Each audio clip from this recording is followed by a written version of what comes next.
Muito bem, pessoal, começando mais um Bolini na Kombi e hoje temos uma convidada especial. Ela, Marina Helena. Marina, muito prazer de tê-la aqui na Kombi Margarete. Pessoal, a Kombi Margarete é um projeto de levar ideias liberais do Estado de Direito, liberdades individuais para a cidade de São Paulo, com debate, diálogo. E vamos debater São Paulo hoje. A Marina, para quem não conhece, está na chapa do Partido Novo, junto com o Felipe Sabará, para disputar a Prefeitura de São Paulo, e a Marina vai disputar a vice-prefeitura. Então, Marina, para começar essa conversa, e aliás, pessoal, fiquem tranquilos, hoje a Kombi não vai andar por uma questão aí do motor de partida, ela vai ficar na garagem, mas o poder do hábito, né? Poder do hábito, cinto de segurança. Segurança em primeiro lugar. Marina, muito bem-vinda à Kombi. E queria, em primeiro lugar, quem é você? Apresente-se para o pessoal. Quem sou eu? Tchan, tchan, tchan, tchan. Nossa, que difícil, né? Bom, eu sou economista de formação. Eu fiz graduação e mestrado em economia na Universidade de Brasília. Eu nasci em Brasília. Com 3 anos de idade, me mudei para São Luís do Maranhão, né? A minha mãe se mudou para lá, onde eu vivi até os 13.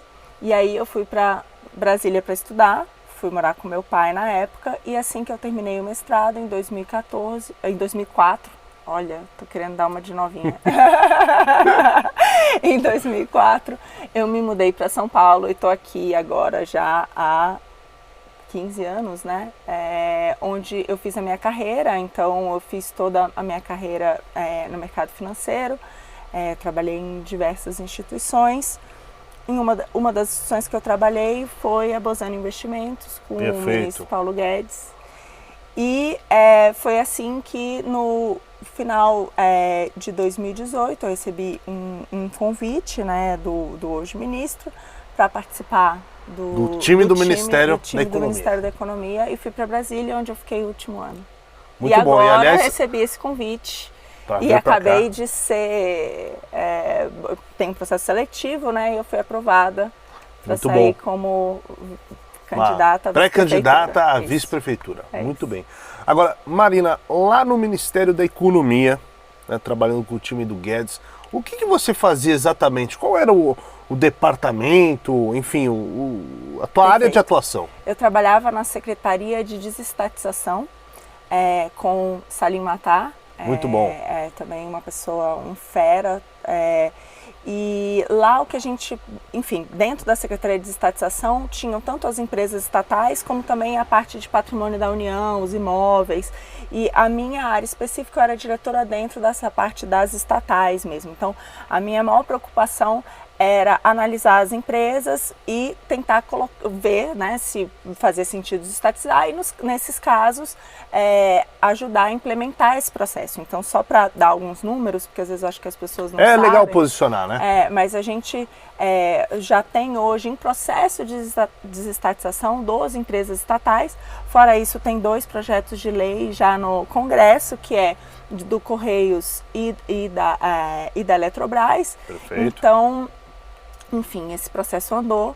E aí, óbvio, né, a gente também, quando a gente chega no governo, a gente vê, né, tem um marco regulatório muito antigo, então a gente também passou pelo tentar atualizar esse marco, então teve esse trabalho também. Outra coisa, né, que é importante explicar para o pessoal, o processo de desestatização não é imediato, né? Não é imediato. Conta pra gente como que funciona. Então, hoje a gente, olha só, gente, hoje a gente ainda bebe numa lei de 97, que é a lei do PND, que é o Programa Nacional de Desestatização lá da época do Fernando Henrique. E por essa lei, a maioria das empresas poderiam ser colocadas para desestatização através de um decreto presidencial, desde que fosse aprovado por um conselho interministerial, que é esse Conselho Nacional de Desestatização. Então, a partir desse processo que essas 12 foram colocadas.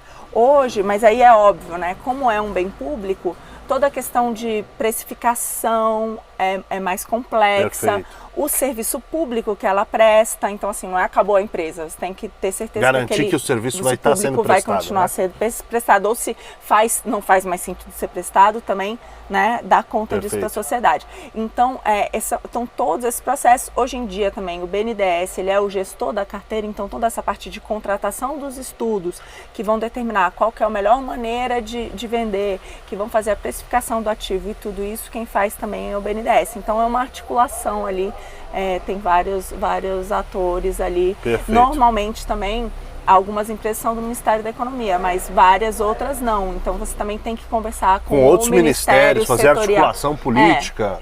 Por exemplo, o Ministério de Minas e Energia, o processo de Eletrobras foi junto com eles. E assim vai. Correios é um outro também, que você tem o Ministério de Ciência e Tecnologia. Então você também tem que envolver esses atores e eles também têm que estar dentro do barco, porque essa decisão, como eu falei, ela é interministerial, né, de começar o processo. Então, e você precisa da empresa também dentro do processo. Então, são vários atores, né, muito diferente do setor privado, que você decidiu. Tem uma área, às vezes, mais... tem que ter muito jogo de cintura e convencimento. Perfeito. Agora, Marina, você estava lá no Ministério da Economia, na desestatização. Você contou pra gente um pouquinho desse processo, mas eu quero que você explique. Por que privatizar uma empresa? Por que privatizar os Correios? Por que privatizar uma estatal? O que tem de resultado aí? Tá, eu vou dar um exemplo, eu acho que... Eu vou dar um exemplo de acho que o Correios é um ótimo exemplo. Então vamos lá. Correios, como a gente sabe, assim, Correios hoje em dia, essa parte toda de integra, é uma parte fundamental de vários micro e pequenos negócios no Brasil. Perfeito. Então, assim, bem ou mal, é uma coisa do empreendedorismo importante, né? A gente vê aí várias, hoje em dia, né? Várias coisas são feitas por meio de entrega. E-commerce, né? E-commerce, vai tudo geral. Pela internet. Então, e isso é uma fonte de renda muito importante. A gente mapeou, perfeito, só para você ter uma ideia, acaba atingindo indiretamente, né? Por conta de famílias, até mais de 10% da população. Se você pegar que como negócio, como negócio, fora todos os outros que recebem. Acho que perfeito, todo mundo recebe uma encomenda. Todo mundo já recebeu aí. Acho que todo mundo é afetado como consumidor, né? Exatamente. E a gente olhando os Correios e comparando com vários outros do mundo, o que se chega é que o Correios é extremamente ineficiente. Então ele demora muito mais por um custo muito mais alto, né? Então eu acho que esse é um exemplo de que se a gente torna isso mais eficiente, todo mundo sai ganhando. E o outro lado também que eu acho que é importante é uma questão das contas públicas, porque os Correios hoje, se você abre lá o balanço, você vai ver, tem no total de gasto quase, 20 bilhões de gasto total, né? A empresa não é que ela gera lucro, ela custa, né, para a União. Não, uma parte disso ela tem que conseguir essa receita para pagar esses custos. Perfeito. O problema é que a partir do momento que ela precisar receber dinheiro para pagar esses custos, ela se torna dependente. Eu não sei se as pessoas têm essa noção, mas quando a empresa ela se torna dependente, todos os seus gastos, não só o lucro ou prejuízo, ou não só o prejuízo, o fluxo de caixa da empresa. O fluxo inteiro de despesas vai entrar no teto dos gastos. Então essa é uma empresa que tem um risco fiscal gigante, porque a partir do momento que ela não conseguir mais sozinha fechar as contas, ela vai precisar entrar no teto de gastos. E o que significa também sozinha pagar as contas? Por enquanto tem sido aumentar preço. E aí vem o outro privado que é mais eficiente e faz mais barato, toma mercado. Né? Então, assim, é um modelo que é insustentável. Mais cedo ou mais tarde vai ter que passar por esse processo. Perfeito. E ainda tem outra coisa, né, Mar, que foi, para quem não lembra, o mensalão começou no Correios, né?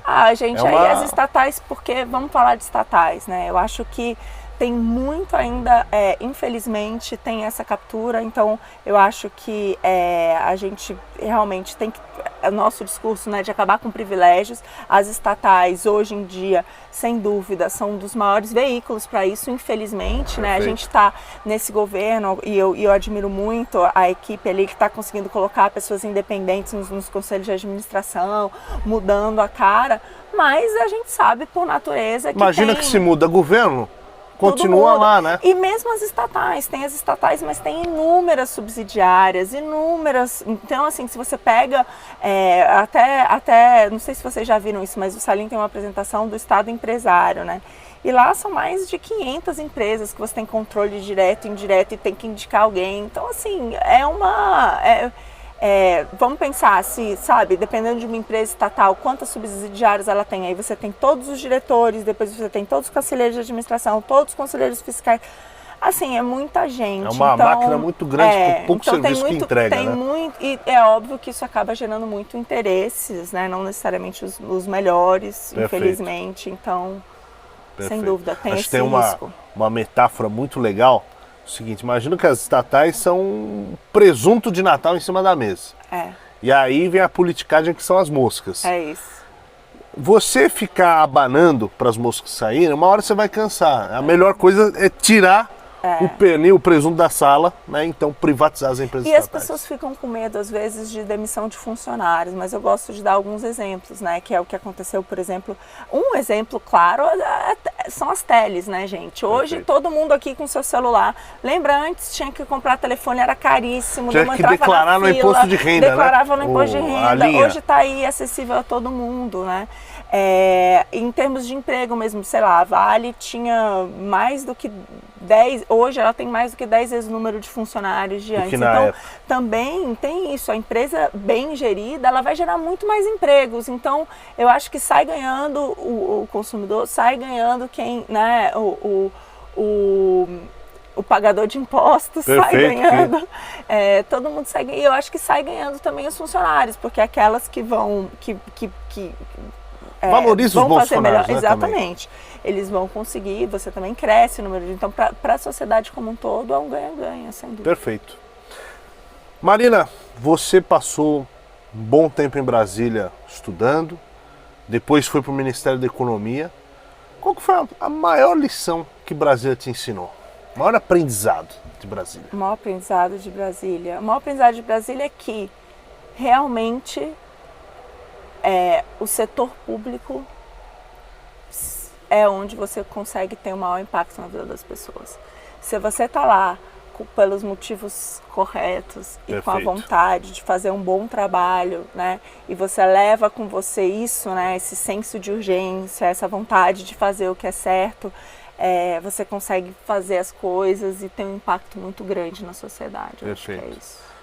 Quando, sei lá, tem muito trabalho no terceiro setor, né, de ONGs, etc., fazem um trabalho excepcional, mas para dar escala, né, atingir todo mundo, é mudar as regras do jogo, né, as instituições. Isso é uma coisa muito importante. Antes de ir para Brasília, eu conversei muito com a minha família, né, porque, enfim, é uma decisão conjunta. Eu tinha uma filha pequena e, assim, meu marido disse, vai que eu seguro as pontas. Mas ele, logo no início, quando a gente começou a conversar, ele disse, pô, para esse impacto, por que você então não ajuda em alguma... Causa filantrópica? Assim, por que assim, né? Por que você não começa pelo seu microcosmo, que a gente sempre, né, faz? Mas, assim, e eu vi que não, o impacto de verdade viria dali. Então, acho que isso foi muito importante. Agora, complementando essa ida de Brasília, você foi além, né? Além de ir para o Ministério da Economia, agora você entrou para a política. Entrei para a política. Então vai disputar uma prefeitura, uma vice-prefeitura, ou seja, cargos letivos. Por quê, Má? Pois é, era muito mais fácil ali, né? Era mais assim, ter vindo, né, feito a minha carreira e ir para o Ministério da Economia, era mais... e aí quando veio o convite, né, o Felipe me convidou e depois eu passei pelo processo seletivo, mas foi muito difícil, assim, né, eu tive que me reencontrar comigo criança, com os meus valores. É uma viagem filosófica, né? É uma super viagem, cara, eu passei por todas as minhas fases, assim, foi uma sessão de autoconhecimento ali. E eu acho que é isso, eu entrei para a política por isso. Eu acho que aí sim é uma maneira de fazer diferente, de mudar a vida das pessoas, né? É onde a gente tem o maior impacto. E para mim, também eu já era filiada do Partido Novo, né? Desde o início de 2018. E é um partido que eu compartilho os valores, os princípios. Então isso também me dá uma segurança, porque se fosse um convite de qualquer outro partido para um cargo eletivo, você fica mais faria, né? Eu acho que eu topei também por isso. É o meu partido, que eu sou filiada e que eu acabo comungando desses valores, e eu acho que a política é a maneira de fato da gente ter um impacto na vida das pessoas. Ima, deixa eu te perguntar, hoje o Brasil tem uma participação feminina na política ainda muito pequena, né? Isso te incomodou de alguma forma ou foi uma motivação a mais? Como que foi? Eu acho que sem dúvida foi uma motivação a mais. A gente sabe, a gente tem mais do que 50% de mulheres no país, nós somos a maioria, e uma participação super pequena, depende, né, do cargo, mas é uma coisa que gira ali em torno de 10%, 15%, ainda é muito pequena, e isso me motivou, porque eu me perguntei muito por quê. Tendo ido para Brasília, a gente entende um pouco o porquê, porque às vezes o jogo não é tão aberto para todo mundo, aberto né? para todo mundo. Para quem e sempre às esteve vezes lá. As regras do jogo, né? Então, eu acho que uma das coisas que me motivou foi exatamente essa. A gente precisa de mais pessoas sendo representadas, né? Perfeito. Eu acho que isso traz um debate bom, saudável. E eu queria realmente que isso trouxesse algum exemplo para outras que têm essa vontade, mas que não sabem muito como fazer, que é necessário, é muito bom. E é possível, né? É possível, completamente. Muito bom. Agora, Marina, você já falou por que vir para a política e você falou que era filiada do Partido Novo. O que mais te atrai no partido? Quais são os valores que você acha que valem a pena a gente entrar para a política para defender esses valores? O que é o diferencial do Novo para você? Eu acho que como partido, começando como partido, né? O partido não usa dinheiro público para financiamento de campanha. Para mim isso é um grande diferencial. Né? Enfim, agora ainda não é possível as destinações, eles ainda não conseguiram esse... Você não pode... Hoje o dinheiro de campanha, né, se o partido não usa, tem que ficar parado numa conta. Tem que ficar parado numa conta. Não pode agora, usar por exemplo, em saúde, nessa crise segurança. aí que a gente está vendo, ou se precisa ter alguma coisa, né, escolher alguns programas sociais, que era a ideia, acho que, do partido lá, para poder ajudar, a gente, infelizmente, ainda não pode. Mas uma hora a gente vai conseguir.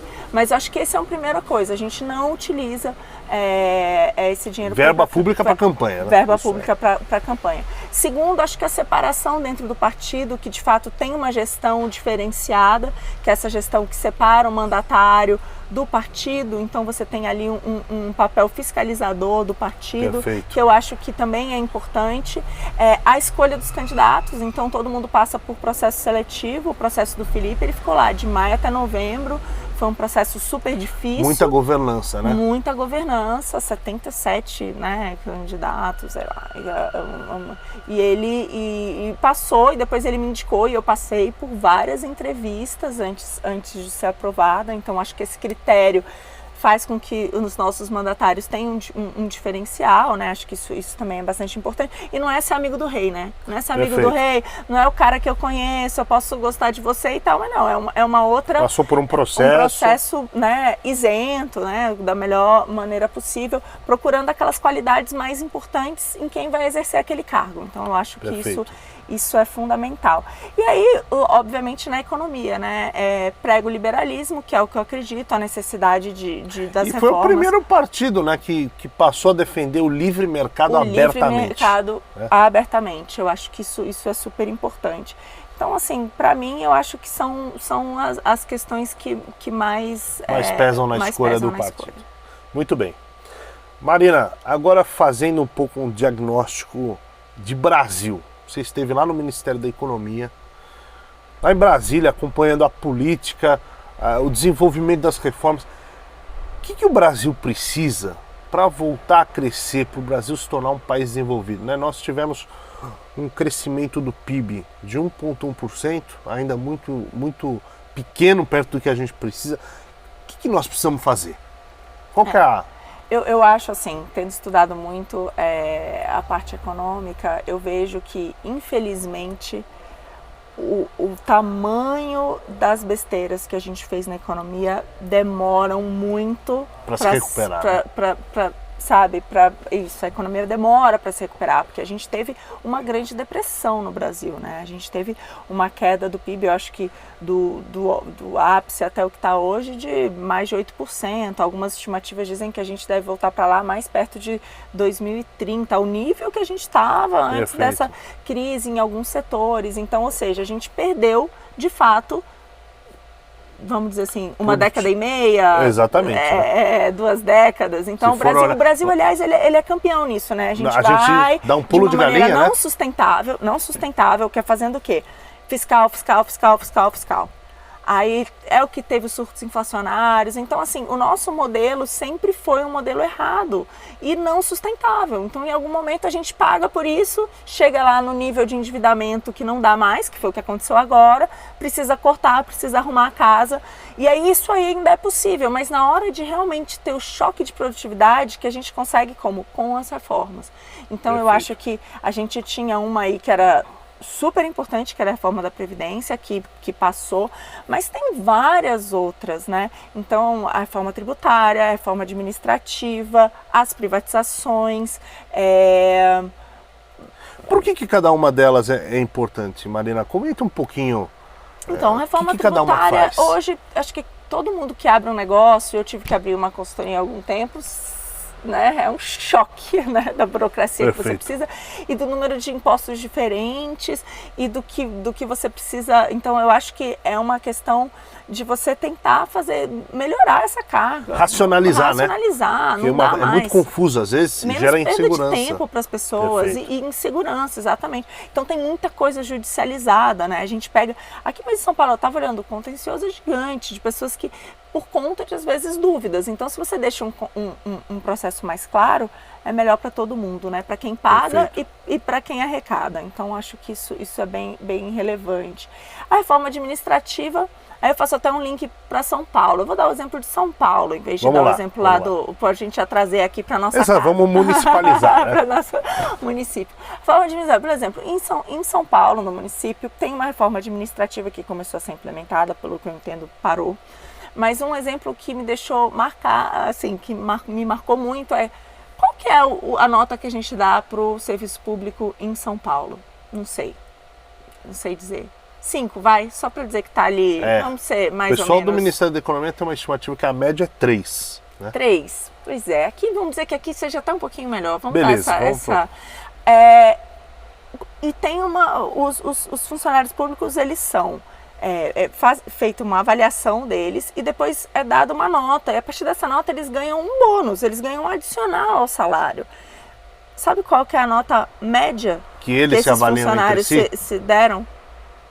9,97. 9,97. Gente, qualquer lugar do mundo, uma distribuição, quando você vai dar um adicional, não é quando você está dando salário, quando você vai dar um adicional de pagamento, tem que ser para aquele que mais se esforçou. Então, você tem que ter uma avaliação que ela seja feita para quem está recebendo esse serviço, né? Então, assim, compara as escolas. As escolas que estão indo melhor, essas ganham, os postos médios estão indo melhor. Essa sim deveria ter um adicional para aqueles funcionários, para fazer com que todo mundo tenha vontade de melhorar esse serviço público, né? A meritocracia. E o que a gente vê é o quê? Então não funciona. Então por que precisa? Precisa exatamente para isso, porque a gente tem uma renda, a gente tem um tributo altíssimo, a gente é um dos países que mais tributam para a nossa renda per capita, e o pior serviço em termos de qualidade compatível a esse dinheirão que é gasto. Então esse dinheiro não está indo para quem deveria, ele deveria estar indo para a população. E não está indo, ele está indo às vezes para a máquina e para alguns privilégios. Então, não estou falando que funcionário público não trabalha, muito pelo contrário, eu trabalhei com vários que trabalham muito e eu admiro pra caramba. Mas tem que valorizar os bons. Tem que valorizar os bons, e é isso. Verdade. Agora, Marina, você fez um diagnóstico um pouco da economia a âmbito nacional, né? O que o Brasil precisa para voltar a gerar emprego, a voltar e ser um país com chance de se desenvolver, se tornar um país próspero, rico? O que a cidade de São Paulo pode gerar de oportunidade, geração de emprego? Como que nós podemos fazer um impacto aqui no município? Então, eu estou 100% focada nisso. Quando o Felipe me fez o convite, ele falou... eu preciso de alguém que traga soluções reais e me ajude a implementá-las. Então é isso que a gente está buscando, soluções reais que sejam implementáveis e que realmente mudem a vida do cidadão. Então é isso que eu estou tentando olhar nas diversas áreas. Diversas áreas. Mobilidade é uma que eu acho que é óbvio, afeta todo mundo, muito importante. E eu acho que é conjunto, né? Por exemplo, eu comecei a estudar mobilidade e habitação. Agora eu já estou juntando todo mundo, porque na verdade, mobilidade, habitação, urbanismo, meio ambiente, gente, é tudo integrado. Tá muito interligado. E eu acho que é importante ter essa interligação para, de fato, a gente fazer uma cidade melhor para o paulistano, né? Então, eu estou tentando juntar esses grupos. A gente tem, ainda bem, graças a Deus, muita gente boa tem se mostrado disposta a ajudar, né? A mostrar como que o modelo é hoje, quais são os pontos fracos e como que pode mudar de maneira importante, e a gente está nesse processo.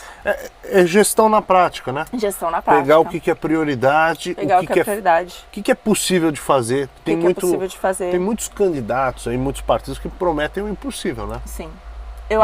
Desde o aerotrem até, enfim. Exatamente. Então a gente está separando isso, e agora, depois de escutar as pessoas, eu gosto de escutar, né, sem nenhum tipo de filtro numa primeira vez. Então, qual que seria o modelo ideal? O que funciona? Legal. Mas agora estudar para São Paulo, primeiro, qual que é o custo? E aí ver se cabe no nosso orçamento. E 2, quais são, em termos de legislativos, o que a gente precisa fazer. Então, quanto que depende de fato do executivo, do prefeito, e quanto e do seu time, e quanto que vai precisar de alteração legislativa e da Câmara dos Vereadores. Aliás, é por isso, muitas das coisas muito legais vai precisar da Câmara dos Vereadores. Então, eu acho que vai ser muito importante não só pensar em quem vai ser o seu prefeito, mas em ter um time de vereadores bons lá. Ao legislativo. Muita atenção, porque a gente depende deles. E o que me mostrou agora em Brasília foi isso, assim, as mudanças maiores, sabe, aquelas que mais modificam mesmo e que mais têm impacto, elas precisam dessa ajuda do legislativo, e por isso que é tão importante quem a gente coloque lá. Perfeito. Muito bem. Pessoal, agora para finalizar a nossa entrevista, nós vamos fazer um bate-bola, jogo rápido, com Marina Helena, que está disputando a vice-prefeitura de São Paulo pelo Partido Novo. Marina, vamos lá. Um livro. Um livro bom. Tem um livro que eu gosto muito, que é O Vermelho e o Negro, do Stendhal. Tudo bem, fica a recomendação. Um filme. Um filme, Poderoso Chefão. Muito Adoro. bem. Gostei. Uma música. Uma música, Carinhoso do Pixinguinha, a música que eu canto todas as noites para minha filhota, quando eu coloco ela para dormir. Marina tem uma família muito legal, inclusive estava lá no lançamento, né, da pré-candidatura à vice-prefeitura, 5 irmãos, de perto, uma farra. Uma banda favorita? AC/DC. Muito bom, gostei. O time de futebol do coração? Ai, meu Deus. Putz. Então, eu tenho um problema, porque são as minhas referências masculinas que eu amo, né? O meu avô era flamenguista e Mengão. Apesar de ser mineiro, ele era flamenguista do coração, e eu ia assistir os jogos nele. Meu pai é santista, que é a minha outra figura que amava futebol, né? Mas meu pai gosta de todos os times e assiste um monte de futebol. É um fanático pelo esporte. Eu já tenho fanáticos demais em casa, sabe? Eu acho que é mais as referências. Muito bem. Mais pela festa. Uma figura mundial que inspire, enfim, que você veja como um exemplo. O Churchill, né? Com certeza. Esse daqui sempre é citado nesse quadro. Inacreditável. Fora que eu acho o seguinte, né? Para mim, quando eu penso em liderança, tem que ser também a capacidade de resposta a um momento crítico. Caramba, Segunda Guerra, crítico, né? Então, Exato. Acho que isso é bem marcante. Muito bem. Uma liderança no Brasil? Uma liderança no Brasil. Ai, meu Deus. Bom, acho que tá aí, uma pessoa que eu trabalhei lá, o ministro Paulo Guedes. Eu vi ali como é que é sentar naquela cadeira, né? E realmente o senso de responsabilidade. Perfeito. E eu conheci ele antes e ali, e eu vi ali que ele realmente tá pela causa, assim, e tá fazendo um trabalho que eu admiro. Então. Ele é um cara que tá com a vida ganha, né? Podia estar em Miami curtindo a vida, mas tá lá. Podia, no mas eu acho da que Economia. é isso, né? O que vai propósito. ficar é o propósito. Propósito. Muito bem. Marina, quando você tá em casa, você gosta de? Eu gosto de brincar com a minha filha. Muito bom. Um sonho seu, Mar? Puxa, transformar São Paulo, né? Transformar São Paulo. E se não formos nós, quem? Perfeito, essa frase eu acho que marcou muito. Se a gente não participar, imagine quem vai participar. Os caras que estão lá desde sempre, né? É isso. Marina, uma realização, uma conquista pessoal sua? Eu acho que, bom, eu tinha outras métricas de conquista. Eu diria que hoje a minha maior conquista, eu acho, foi ter passado no processo seletivo, né? Eu acho que hoje foi a minha maior conquista. Muito bom, muito bom. E está sendo pré-candidata. Para finalizar, quem é Marina Helena, definida por Marina Helena? Bom, assim que eu sou Essa é uma pergunta conhecida pelos meus filosófica. amigos, meus familiares, as pessoas que eu trabalho. Sou uma mulher de missão. Missão dada, missão cumprida. Muito bom, é isso aí. Se Deus quiser, a vice-prefeitura de São Paulo vai estar todo vapor em 2021.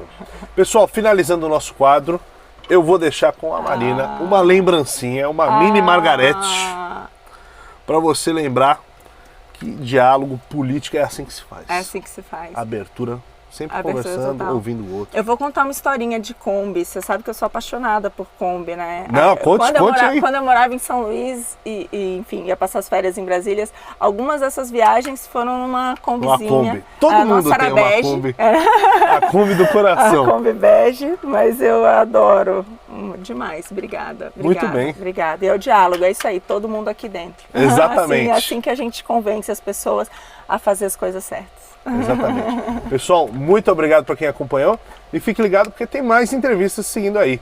E aliás, Marina, tuas redes sociais para o pessoal seguir? Me sigam, por favor. Marina Helena Novo no Facebook, no Instagram e no Twitter é M Helena Novo. Muito bom. Mais uma Helena entrevista. com H sempre. Com H. Então atenção.